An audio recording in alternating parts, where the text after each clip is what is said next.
Hello friends, नमस्कार, जोहार। तो देखिए, आज के इस वीडियो में हम लोग झारखंड उत्पाद सिपाही परीक्षा 2025-26 जो होने वाला है, इसका जो है जीके जीएस का प्रैक्टिस सेट एक हम लोग करेंगे। आपको बता दें फ्रेंड्स कि इसमें जो है आपको जीके जीएस से संबंधित 40 प्रश्न आपको पूछे जाएंगे। ये सिलेबस में आपका है और इसमें जो है आज हम लोग प्रैक्टिस सेट एक से स्टार्ट कर रहे हैं। झारखंड जीके का भी हमारा प्रैक्टिस सेट चल रहा है, आप नहीं देखे हैं तो जाकर के देख लीजिएगा। देखिए, इसका फिजिकल का रिजल्ट जारी हो गया है और आपका इसका जो है रिटन एग्जाम लिया जाएगा, है ना।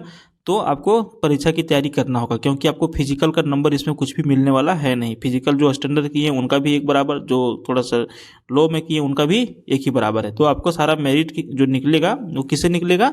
रिटन एग्जाम से, है ना। तो ये पेपर 3 का हम लोग सामान्य अध्ययन का आज हम लोग 40 प्रश्न को कंप्लीट करेंगे। तो चलिए शुरू कर लेते हैं। पहला प्रश्न पूछ रहा है कि सिंधु अर्थव्यवस्था की ताकत थी। तो सिंधु अर्थव्यवस्था की जो मुख्य ताकत थी वो आपका व्यापार था। सही उत्तर क्या हो जाएगा?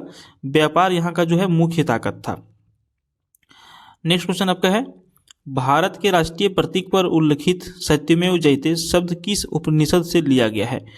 तो इसका जो करेक्ट आंसर हो जाएगा मुंडकोपनिषद से लिया गया है। ठीक है, कहाँ से लिया गया है? मुंडकोपनिषद से लिया गया है। सत्यमेव जयते जो शब्द लिखा हुआ है भारत का जो राष्ट्रीय प्रतीक है उसके ऊपर, वो मुंडकोपनिषद से लिया गया है। नेक्स्ट क्वेश्चन आपका है, भारत के निम्नलिखित में से किस राज्य में सबसे लंबी तट रेखा है? अब 4 ऑप्शन है आपके सामने, उड़ीसा है, केरल है, गुजरात है और महाराष्ट्र है। तो देखिए, इन चारों राज्यों में से सबसे अधिक लंबी तट रेखा जो है वो गुजरात के पास है। ठीक है, गुजरात, इसमें जो है तट रेखा इसका लगभग जो है 7,500 किलोमीटर तक का है। कुछ 2-4-5 किलोमीटर आगे पीछे हो सकता है, लेकिन आप अनुमान लगाइए कि 7,500 किलोमीटर इसकी तट रेखा है। ठीक है ना, तट रेखा मतलब जो समंदर से सटा हुआ है ना। अगला प्रश्न की ओर बढ़ते हैं। देखिए, प्रथम बौद्ध परिषद कहाँ पर आयोजित किया गया था? तो प्रथम बौद्ध परिषद जो आयोजित किया गया था वो राजगृह था। ऑप्शन सी बिल्कुल सही उत्तर हो जाएगा। प्रथम बौद्ध परिषद का आयोजन जो है मगध सम्राट अजातशत्रु के समय में जो हुआ था, राजगृह में हुआ था। ठीक है, और इसका जो अध्यक्षता किया था, उसका अध्यक्षता किया गया था महाकश्यप के द्वारा। महाकश्यप ने इसका अध्यक्षता किया था। अगला प्रश्न है 5 नंबर आपका, कि बुद्ध का क्या अर्थ है? बुद्ध जो है इसका अर्थ क्या है? तो बुद्ध का अर्थ क्या है ये आपको पूछा जाएगा। यदि आप क्या बताएंगे? तो इसका अर्थ है ज्ञान की प्राप्ति। क्या हो जाएगा? ज्ञान की प्राप्ति। देखिए, थोड़ा सा आपने गौतम बुद्ध की जीवनी यदि पढ़ा होगा तो आपको पता होगा कि इन्होंने जो है 6 वर्षों की कठिन तपस्या के पश्चात जो है 29 साल में इन्होंने 29 साल से इन्होंने जो है, जब उम्र था उस टाइम से इन्होंने जो है तपस्या करना चालू किया और इनकी जब उम्र हो गया 35 साल, तब इनको ज्ञान की जाके प्राप्ति हुई। तो टोटल 6 वर्षों की जो है तपस्या में लीन रहने के बाद जो है बैसाख पूर्णिमा का एक दिन होता है और उसी बैसाख पूर्णिमा की रात में एक पीपल वृक्ष के नीचे जो है सिद्धार्थ को ज्ञान का प्राप्ति होता है और उस टाइम से ही इनका नाम जो है सिद्धार्थ से बदल करके क्या हो गया? बुद्ध हो गया। ठीक है, और बुद्ध का अर्थ क्या होता है? ज्ञान की प्राप्ति। जो लोग कहते हैं ओम नमो बुद्धाय, तो बहुत सारे लोग भी हैं जो इनके बारे में ज़्यादा चर्चा करते हैं, तो बहुत लोगों को ज़्यादा जानकारी नहीं है, तो हालांकि हम लोग उसमें नहीं जाना चाहते हैं। अगला प्रश्न की ओर बढ़ते हैं। नूरजहां किस मुगल शासक की पत्नी थी? नूरजहां जो है पूरा इतिहास में पढ़ेंगे तो बहुत ज़्यादा फेमस नाम है, और नूरजहां जो है किस मुगल शासक की पत्नी थी? ऑप्शन क्या हो जाएगा सही? ऑप्शन डी हो जाएगा सही, जहांगीर की। ठीक है, मुगल नूरजहां जो है मुगल बादशाह जहांगीर की पत्नी थी। ठीक है ना, और उसका मूल नाम अगर पूछा जाए नूरजहां का, तो देखिए नूरजहां का जो मूल नाम था वो आपको याद होगा, इसका नाम था मेहरुनिसा। क्या था? मेहरुनिसा इसका मूल नाम था नूरजहां का। ठीक ना, तो ये भी आपको ध्यान में रखना है। चलिए अगला प्रश्न की ओर बढ़ते हैं। चित्रकारी किसके शासनकाल के दौरान अपने उच्चतम स्तर पर पहुंची थी? चित्रकारी, अब यहाँ पे 4 राजा का नाम दिया गया है, अकबर हैं, औरंगजेब, जहांगीर और शाहजहां। अब इन चारों में से किनके शासनकाल के समय में जो है चित्रकारी अपने चरम सीमा पर, मतलब कि अच्छा काम हो रहा था उस टाइम? तो इसका सही उत्तर हो जाएगा जहांगीर। ठीक ना, तो मुगल सम्राट जो जहांगीर थे, इनके समय में चित्रकारी अपने उच्चतम स्तर पर पहुंच गई थी। और जहांगीर के समय में प्रमुख चित्रकार थे दौलत, मनोहर, फारूक बेग, ये सारे लोग क्या थे? अबुल हसन उस टाइम के थे, मंसूर उस टाइम के थे। सारे चित्रकार के क्या थे? मास्टर थे, एक तरह से कह सकते हैं। अगला प्रश्न देखिए, राजकुमार खुर्रम आगे चलकर सम्राट बन गए और कहलाया। जो राजकुमार खुर्रम थे, इनका मूल नाम क्या था? खुर्रम था। बाद में आगे चल के क्या हो गए? सम्राट हो गए। इसका नाम क्या हो गया? बदल गया। तो कौन सम्राट थे जिनको राजकुमार खुर्रम भी कहा जाता था, या फिर राजकुमार खुर्रम ही थे जो बाद में जाकर के सम्राट बन गए। तो 4 ऑप्शन आपके सामने है, इसका सही आंसर क्या हो जाएगा, ऑप्शन ये हो जाएगा, है ना, शाहजहां। शाहजहां जो है यही राजकुमार खुर्रम के नाम से जाने जाते थे। और शाहजहां का जन्म जो है जोधपुर के शासक राजा उदय सिंह की पुत्री जगत गोसाई जोधाबाई के गर्भ से जो है 5 जनवरी 1592 ईस्वी को लाहौर में हुआ था। और इसका बचपन का नाम क्या था, खुर्रम था। समझ गए। अगला प्रश्न की ओर बढ़ते हैं। देखिए, शिवाजी का राज्याभिषेक हुआ था। अब शिवाजी जो है, इनका जो राज्याभिषेक हुआ था वो कब हुआ था? करेक्ट आंसर ऑप्शन बी हो जाएगा 1674 ईस्वी में। 1674 ईस्वी में जो है शिवाजी का राज्याभिषेक हुआ था। और काशी के प्रसिद्ध विद्वान जो थे गंगा मह, ठीक है ना, विशेश्वर महाराज के द्वारा जो है इनका 1674 ईस्वी में रायगढ़ में जो राजधानी थी वहां पर इनका राज्याभिषेक किया गया था। अगला प्रश्न की ओर हम लोग बढ़ते हैं। 10 नंबर देखिए, भारत में सिपाही विद्रोह की शुरुआत कहाँ से हुई थी? अब भारत में जो सिपाही विद्रोह हुआ, इसका शुरुआत की यदि हम बात करें तो इसका शुरुआत हुआ था आपका मेरठ से। कहाँ से हुआ था? मेरठ से हुआ था। और ये सिपाही विद्रोह एक तरह से कह सकते हैं कि वही 1857 वाला जो विद्रोह था उसी से रिलेटेड है ना। अगला प्रश्न की ओर बढ़ते हैं कि भारतीय मानक समय किस रेखांश पर अपनाया जाता है? भारतीय मानक समय किस रेखांश पर अपनाया जाता है? करेक्ट आंसर क्या हो जाएगा? ऑप्शन बी हो जाएगा 82.5 डिग्री पर अपनाया जाता है। अगला प्रश्न है, बहुत ही इंपॉर्टेंट सवाल है, हालांकि ये पुराना सवाल है, आप लोगों को पता भी होगा। भारत के दक्षिणी छोर, है ना, भारत का जो सबसे दक्षिणी छोर है, ये वाला छोर किस नाम से जो है जाना जाता है? भारत का दक्षिणी छोर किस नाम से जाना जाता है? तो देखिए, कन्याकुमारी अंतरीप है, कैलिमियर पॉइंट है, निकोबार द्वीप में स्थित इंदिरा पॉइंट। तो यही इसका आंसर हो जाएगा, इंदिरा पॉइंट। ठीक है, ये सबसे दक्षिणी भाग जो होता है भारत का, जो सबसे दक्षिणी छोर है वो इंदिरा पॉइंट के नाम से जाना जाता है। इधर कहीं कोई जगह है, ठीक है ना। और सबसे उत्तरी जो है वो इंदिरा कॉल के नाम से जाना जाता है। किस नाम से जाना जाता है? इंदिरा कॉल के नाम से जाना जाता है, सबसे उत्तरी छोर। तो इसको आप ध्यान में रखिएगा दोनों को। अगला प्रश्न देखिए, भारतीय उपमहाद्वीप मूलतः एक अंग था। अब भारतीय उपमहाद्वीप जो है मूलतः एक अंग था। किसका अंग था? तो ये आपको आंसर बताना है, किसका अंग था।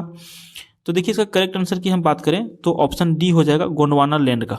ठीक है, किसका था? गोंडवाना लैंड का एक भाग था। अगला प्रश्न है, भारत के किस राज्य में सबसे लंबी मुख्य भूमि तट रेखा है?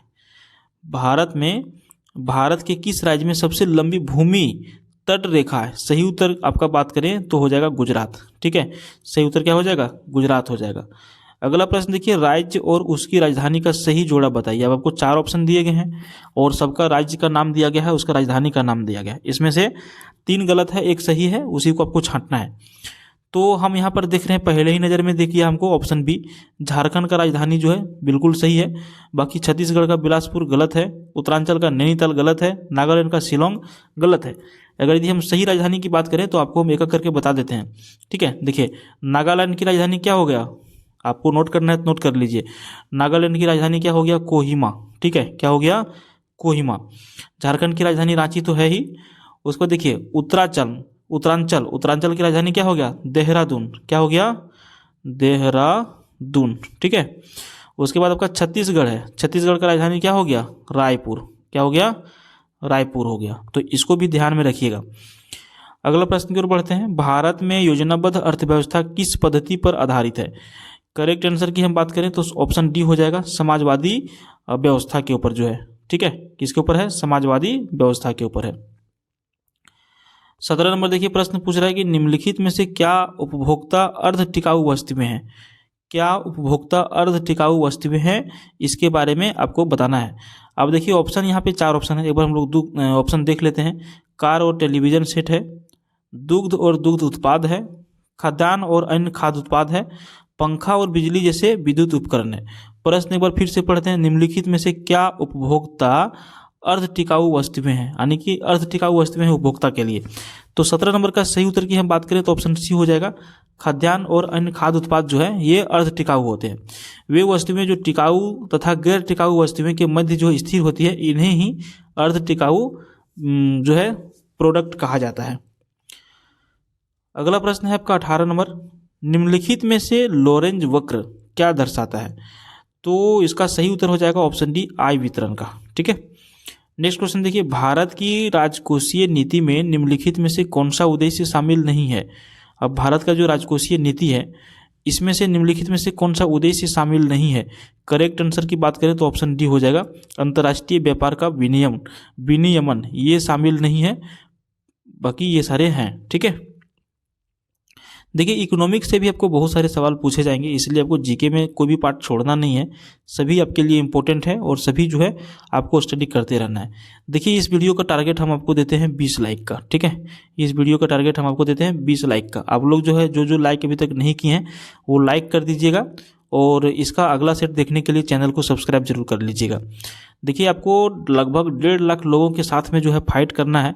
अगर यदि आप अपना एजुकेशन बढ़िया से नहीं करेंगे, अपना प्रैक्टिस लेवल नहीं बढ़ाएंगे तो आपको क्या होगा, दिक्कत होगा, समझे ना। तो आप पढ़ते रहिए, चाहे जैसे पढ़िए, मोबाइल से पढ़िए, फिजिकल रूप से पढ़िए, ट्यूशन जाके पढ़िए, लेकिन पढ़ना जरूरी बॉस, काहे कि नहीं पढ़ेंगे फिर आपको दिक्कत होगा। अगला प्रश्न देखिए, आय और उपभोग में किस प्रकार का संबंध है? आय और उपभोग में किस प्रकार का संबंध है? तो प्रत्यक्ष संबंध है। ठीक है, ऑप्शन बी बिल्कुल करेक्ट आंसर हो जाएगा। देखिए आय के बढ़ने पर जो है उपभोग व्यय बढ़ जाता है, परंतु उपभोग में होने वाली वृद्धि आय में होने वाली वृद्धि से कम होती है। समझ गए, आय के बढ़ने पर उपभोग व्यय बढ़ता है, परंतु उपभोग में होने वाली वृद्धि आय में होने वाली वृद्धि से कम हो जाती है। इसी को क्या कहते हैं, प्रत्यक्ष संबंध। ठीक है, 21 की हम बात करते हैं। प्रश्न देखिए, बहुत इंपॉर्टेंट सवाल है आपका। भारत के संविधान के अनुच्छेद 80 के अनुसार राज्यसभा के सदस्यों की अधिकतम संख्या कितनी हो सकती है? अब इसमें बड़ा कन्फ्यूजन लोग रहते हैं, मनोनीत वगैरह सब कुछ जोड़ लेते हैं, है ना। तो अधिकतम यहाँ पे पूछ रहा है, हालांकि अधिकतम तो आपका फिक्स ही है 250, समझ गए ना। तो भारत के संविधान के अनुच्छेद 80 के अंतर्गत राज्यसभा के सदस्यों की अधिकतम संख्या कितनी हो सकती है? 250 हो सकती है, इससे अधिक अभी नहीं हो सकती है। अगर यदि कुछ बाद में संविधान में संशोधन हो तो अलग मैटर है। अगला प्रश्न देखिए, इसके दौरान अधिक की बजट की संस्तुति की जाती है। थोड़ा सा ये देखिए वर्ड है, इसके दौरान अधिक बजट की संस्तुति की जाती है, किसके दौरान किया जाता है? तो सही उत्तर आपका जो हो जाएगा ऑप्शन बी हो जाएगा, तेजी के दौरान। ठीक है, क्या होता है, तेजी के दौरान जो है बजट की संस्तुति की जाती है। और अगला प्रश्न की ओर बढ़ते हैं हम लोग। 23, संसद की अपनी सदस्यता गंवा देगी यदि वह सत्रों के निरंतर अनुपस्थित रहे। अब कोई भी संसद है वो क्या करेंगे, अपना संसदीय जो सदस्यता है वो गंवा देगी, लेकिन कब गंवा देगी? यदि वह जो है सत्रों की निरंतर उपस्थिति रहे। कितने दिनों की? तो ऑप्शन बी 60 दिनों तक। ठीक है, संविधान के अनुच्छेद 101 के भाग 4 के अनुसार यदि कोई संसद सदस्य जो है सदन की अनुमति के बिना 60 दिन की अवधि तक जो है सदन के सभी अधिवेशन जो है उसमें उपस्थित नहीं रहता है, तो वह सदन के उसके स्थान पर जो है रिक्ति घोषित किया जा सकता है सदन के द्वारा। ठीक है, तो कम से कम 60 दिन तक जो है लगातार अब्सेंट नहीं रहना है। चलिए क्लियर हो गया। अगले प्रश्न की ओर बढ़ते हैं। 24 देखिए, राष्ट्रीय कोष का अभिरक्षक कौन सा अंग है? राष्ट्रीय कोष का अभिरक्षक कौन सा अंग है? करेक्ट आंसर 24 का सी हो जाएगा, विधानमंडल। राष्ट्रीय कोष पर व्यापक विचार विमर्श जो है विधानमंडल में ही किया जाता है और इसलिए विधानमंडल को ही राष्ट्रीय कोष का अभिरक्षक माना जाता है। बिना विधानमंडल की स्वीकृति के राष्ट्रीय कोष से धन नहीं निकाला जा सकता है, इसीलिए इसको जो है विधानमंडल को राष्ट्रीय कोष का अभिरक्षक कहा जाता है। ठीक है, अगला प्रश्न की ओर हम लोग बढ़ते हैं। 25 देखिए, पूछ रहा है कि लोकसभा और राज्यसभा के संयुक्त बैठक किसके द्वारा आहूत किया जाता है? तो लोकसभा और राज्यसभा की कभी अगर संयुक्त बैठक हो जाए तो किसके द्वारा आहूत की जाती है, मतलब अध्यक्षता किसके द्वारा किया जाता है, ये सवाल है। ठीक ना, तो करेक्ट आंसर हो जाएगा ऑप्शन ये, राष्ट्रपति के द्वारा। लोकसभा और राज्यसभा के संयुक्त बैठक जो है राष्ट्रपति के द्वारा आहूत की जाती है।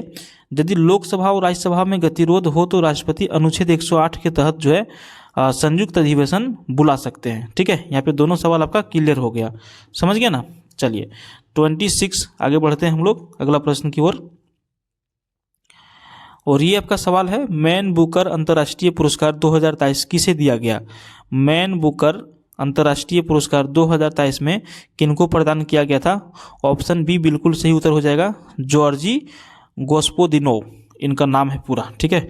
मैन बुकर अंतर्राष्ट्रीय पुरस्कार 2023 जॉर्जी गोस्पोदिनोव को दिया गया और यह पुरस्कार उन्हें उनकी कृति टाइम शेल्टर के लिए जो है दिया गया था। यह पुरस्कार पाने वाले बुल्गारिया के प्रथम लेखक हैं, ठीक है। ये कहाँ के रहने वाले हैं? बुल्गारिया के रहने वाले हैं, ठीक है। क्लियर। तो देखिए अब हम लोग बढ़ते हैं अगले प्रश्न की ओर 27 में। टीका, जिसको कहा जाता है वैक्सीनेशन, का आविष्कार जो है किनके द्वारा किया गया था? तो टीका का आविष्कार किया गया था एडवर्ड जेनर के द्वारा। किनके द्वारा? एडवर्ड जेनर जो हैं इनके द्वारा किया गया था। कब से किया गया? तो देखिए एडवर्ड जेनर ने जो है चेचक के टीके का आविष्कार किया था और विश्व में टीकाकरण इन्हीं की देन है, ठीक है। एडवर्ड जेनर की ही देन है विश्व में टीकाकरण का। अगला प्रश्न देखिए, किस महल को डच पैलेस के रूप में जाना लगा? तो कौन सा महल था जिसको डच पैलेस के नाम से लोग जाना जाने लगा, ठीक ना, कि लोग इसको डच पैलेस के नाम से भी जानने लगे। करेक्ट आंसर की हम बात करें तो ऑप्शन सी हो जाएगा मट्टनचेरी महल। ये जो मट्टनचेरी महल है इसको डच पैलेस के रूप में भी लोग जानने लगे, ठीक ना। 28 का सी। और यह जो है महल जो था ये पुर्तगालियों के द्वारा जो है निर्माण किया गया था और यह जो महल है वो केरल के कोच्चि में स्थित है, ठीक है। अगला प्रश्न देखिए 29 की ओर हम लोग बढ़ते हैं। टॉम ऑफ सेंट, रेत समाधि के लेखक या फिर लेखिका कौन है? एक पुस्तक है जिसका नाम है टॉम ऑफ सेंट, हिंदी में रेत समाधि इसको कहा गया है।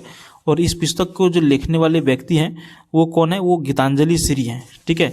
वो कौन है? गीतांजलि श्री हैं। और इस पुस्तक के लिए जानते हैं उन्हें जो है मैन बुकर अंतर्राष्ट्रीय पुरस्कार भी मिल चुका है 2022 में। तो ये थोड़ा सा ज़्यादा इम्पोर्टेंट सवाल हो जाता है, ठीक है। चलिए अगला प्रश्न देखिए, इंडियन प्रीमियर लीग 2023 की विजेता कौन सी टीम है?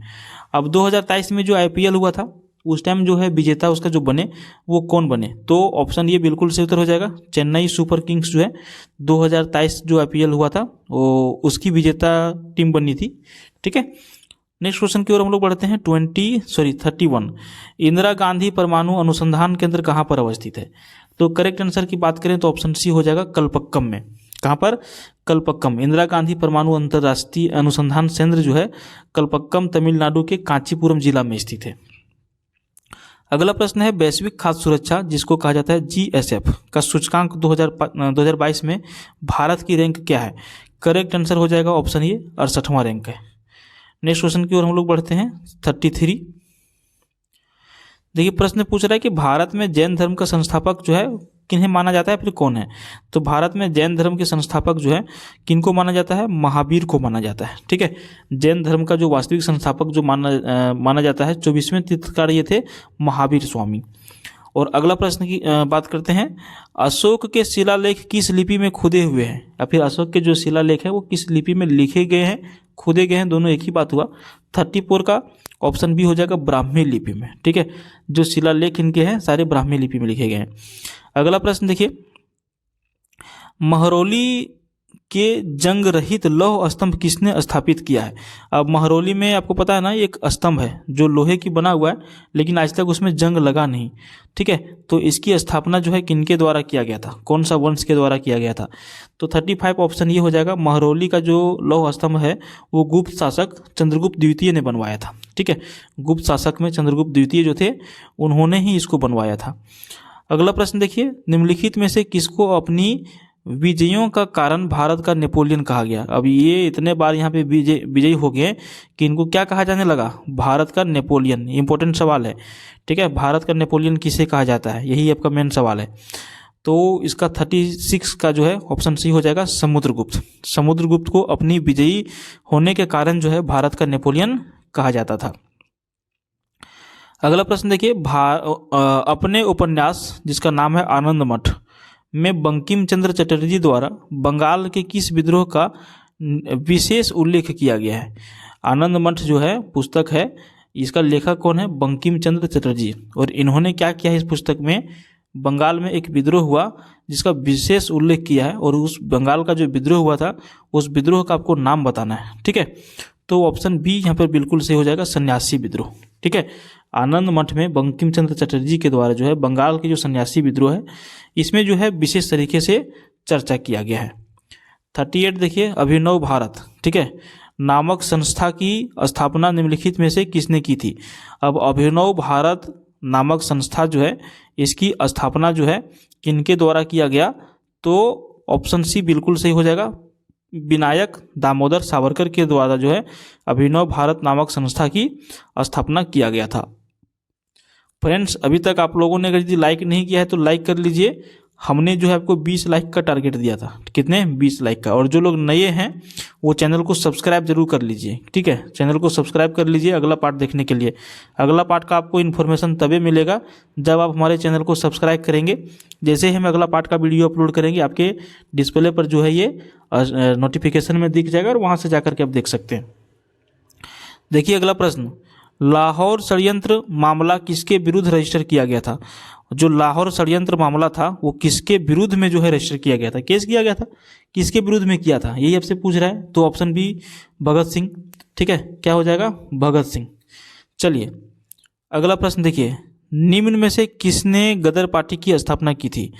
अब 40 नंबर का जो सवाल है गदर पार्टी से संबंधित है और गदर पार्टी जो है किनके द्वारा स्थापना किया गया यही तो आपको बताना है। तो करेक्ट आंसर की बात करें तो ऑप्शन सी बिल्कुल सही उत्तर हो जाएगा, लाला हरदयाल के द्वारा किया गया था। अगर यदि आपको पूछा है कि कब किया गया था तो देखिए 1913 ईस्वी में अमेरिका के सैन फ्रांसिस्को जगह है, नगर है, में गदर पार्टी का जो है गठन किया गया लाला हरदयाल के द्वारा। और इसके संस्थापक सदस्यों में सोहन सिंह भाकना और रामचंद्र और बरकतुल्ला भी शामिल थे, ठीक है। 3 लोग मुख्य रूप से शामिल थे। तो यहाँ पर आपका होता है फ्रेंड्स 40 प्रश्न कंप्लीट। आपको ये वीडियो पसंद आया तो लाइक जरूर करिए और अगला पार्ट देखने के लिए चैनल को सब्सक्राइब जरूर करिए। लगभग 20 प्रैक्टिस सेट हम आपका इसको करवाने वाले हैं, ठीक है। धन्यवाद।